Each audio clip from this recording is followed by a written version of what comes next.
Olá, tudo bem? Eu sou a nutricionista Franciela Trevisan e hoje eu tô te convidando para uma aventura de conhecer aqui, ó, o mundo das águas. A gente acha que é só água com gás e sem gás, mas tem outras possibilidades que a gente pode colocar no nosso dia a dia e é isso que eu quero te mostrar agora.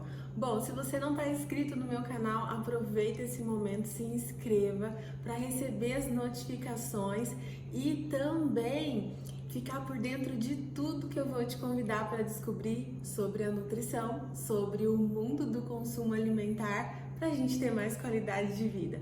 Bom, vamos aqui para a água. Nós temos marcas bem conhecidas, né, como a Bonafonte, a Minalba e também a Ibirá, a Esferrier, Pedra Salgada, Perrier, São Pellegrino, Aquapana. São várias marcas. E o que muda de uma marca para outra? Eu quero primeiro chamar a atenção para com e sem gás. Dentro das águas sem gás, nós temos diferentes quantidades de sal. Então a gente tem ali que tomar um certo cuidado quando tem pressão alta ou quando está com a pressão normal, porque cada pessoa tem a quantidade ideal de consumo de água. Não é só aquela média de 2 litros de água por dia. Quem pesa menos precisa consumir menos água. Quem pesa mais precisa de muito mais água. Por que isso? Dentro das nossas células nós temos as moléculas de sódio e as moléculas de H2O. Quando a gente consome bastante tempero, não dá uma sede logo em seguida, assim, você fala, nossa, eu bebo água e não passa? Porque cada molécula de sal que tá lá naquelas comidas mais temperadas, principalmente quando a gente faz refeições fora de casa, essas moléculas de sódio, elas grudam com ela uma molécula de água. Então a gente bebe água e acaba que não vai tanto no banheiro. Então a gente tem que ficar atento para o consumo das águas para evitar um excesso de sódio, porque já vem o sal da alimentação, vem o sal que está camuflado nos alimentos para poder conservar. E ainda a água, se a gente conseguir evitar um excesso de sal, vai ser melhor, né? Então a gente tem que ficar atento para esse intuito. Lá no final eu vou ensinar você a como fazer o cálculo para você descobrir qual é o seu consumo ideal de água. Então não saia daí, fica aqui comigo que no final você vai conseguir conhecer quanto você precisa de água no dia. Vamos voltar aqui para a água. Então a água sem gás, a gente tem que ficar atento à quantidade de sal. Tá? Porque no dia nós devemos consumir aí no máximo 2.500 miligramas de sal, 2,5 gramas. Quando a gente passa da água sem gás para a água com gás, o sódio aumenta muito mais. E aí tem pessoas que me falam assim, Fran, eu tenho dificuldade de tomar água. Posso tomar água com gás? Então não é indicado você trocar toda a água do seu dia por água com gás. Você tem que aí fazer uma mescla e lembrar que vai ter mais sal. Então, o que eu faço para poder eliminar esse sal do meu corpo? Tem algumas coisas que a gente tem que pensar. E o grande intuito da gente falar de água é uma queridinha que eu vou chamar agora, que é a água Ibirá. A Ibirá e a Esferrier, além de ser uma água sem gás, e elas também têm na versão com gás, nós vamos para um outro nível, que é falar de pH. Quando a gente olha no rótulo, que nem aqui, a água Esferrier, já fica bem visível aqui, ó. Ela tem o pH de 10. A água Ibirá, ela tem o pH de 10,2, ó, 10,24. Se a gente pega uma marca mais convencional, que nem aqui a Bonafonte, ela tem um pH em torno de uns 7, 8. A Minalba também. E até 6 é normal a gente encontrar. E aí, o que isso significa? Você já ouviu falar no termo de água medicinal? Né? A gente já escuta de vez em quando isso, principalmente os mais os mais vividos, os mais experientes comentaram. Então, água medicinal vem do termo, né, mais comum, mas o que quer dizer, na verdade, é esse pH que é maior. Então, uma água que tem esse pH maior, ela vai ajudar a neutralizar, a alcalinizar o nosso corpo. Era nesse ponto que eu queria chegar. Então, quanto mais alto o pH, mais alcaliniza o nosso organismo. Então, se você nunca ouviu falar sobre pH, você vai descobrir que fora as águas, também tem os alimentos que são mais para alcalinos e mais para ácidos. E isso tem uma grande influência no nosso corpo. O nosso organismo, ele precisa de um equilíbrio. E quando a gente consome muitos alimentos calóricos e esse pH vai ficando mais para próximo do ácido, vamos só fazer uma observação. Não tem como a gente viver com um pH ácido e nem com um pH alcalino. A gente aproxima mais um do outro, tá? Então, por exemplo, quando eu tenho um pH mais para o ácido, que são alimentos mais ricos em gordura saturada, principalmente a carne vermelha, né, depois da digestão produz amônia, e essa amônia deixa o nosso pH mais para o ácido, mostra que o nosso corpo fica mais suscetível, mais vulnerável a patologias. Então, o termo medicinal da água, né, alcalinizar, neutralizar o nosso organismo, vai deixar ele mais forte, mais preparado, mais limpo, mais desintoxicado.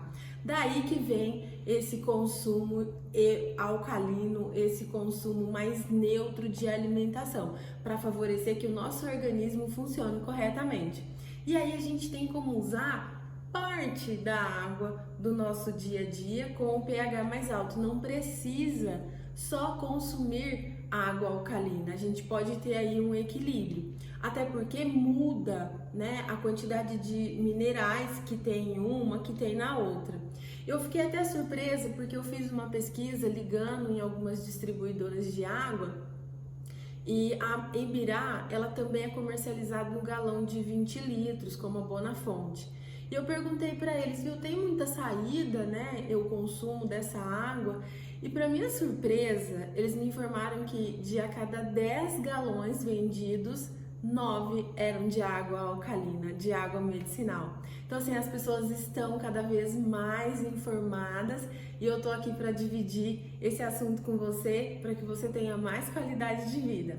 Bom, agora que a gente já conhece a água alcalina e a gente sabe que ela tem o pH mais alto e que as águas normais têm um pH mais baixo, a gente tem que controlar a quantidade de sal, então ficar atento nas marcas convencionais com a quantidade de sal. Aí eu quero chamar a atenção para água salgada. Você já viu falar nessa água aqui, ó? Água mineral naturalmente gasosa de fonte salgada. Você imagina quanto de sal a mais ela não tem? Mas de vez em quando não vai fazer mal, né? Agora nós temos também um outro detalhe. Quando a água é naturalmente gaseificada e quando ela é artificialmente gaseificada. Aqui eu não tô com nenhuma gaseificada artificialmente, mas você sente que o sabor é diferente.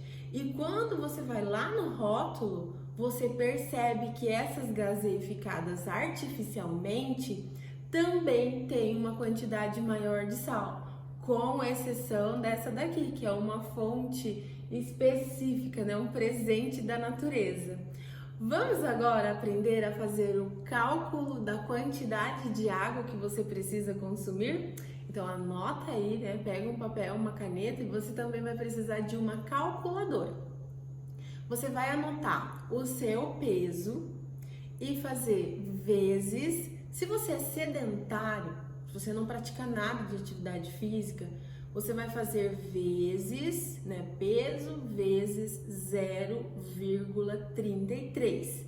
O número que dá no final dessa conta é a quantidade de água que você precisa consumir no dia. Se você é praticante de atividade física, esse número muda.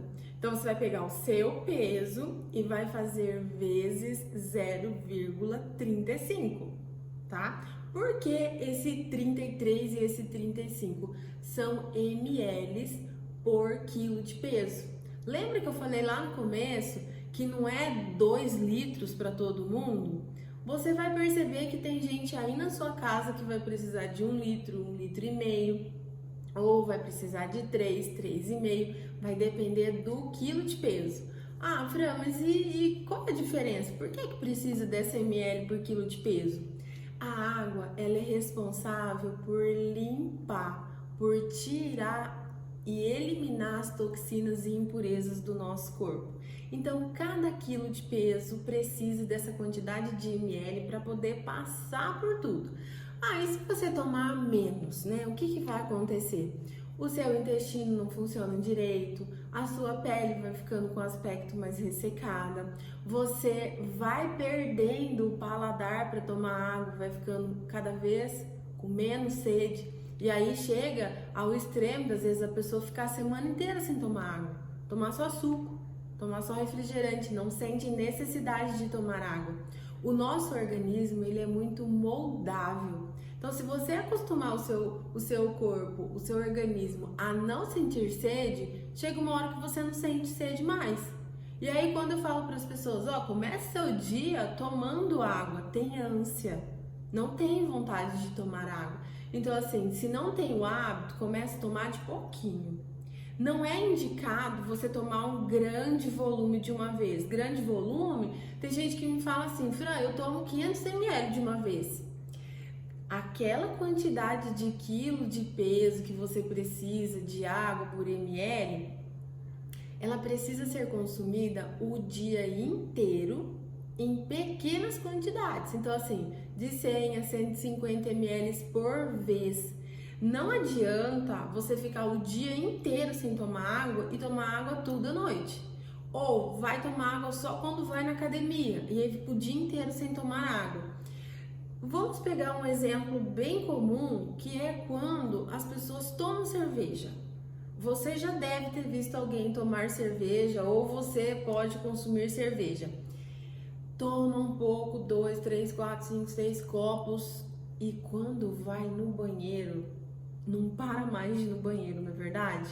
Porque o corpo, ele aciona sistemas que falam assim, olha, entrou muito líquido, a gente precisa aliviar para o coração. E aí o sistema renal vai lá e começa a fazer você ir no banheiro toda hora para você não sobrecarregar o seu coração, porque tá entrando um volume muito grande de água. Então o sistema, ele precisa funcionar com equilíbrio. Não adianta dar demais, não adianta dar de menos. A gente precisa de um equilíbrio. Bom, eu espero que você passe a se hidratar de maneira correta.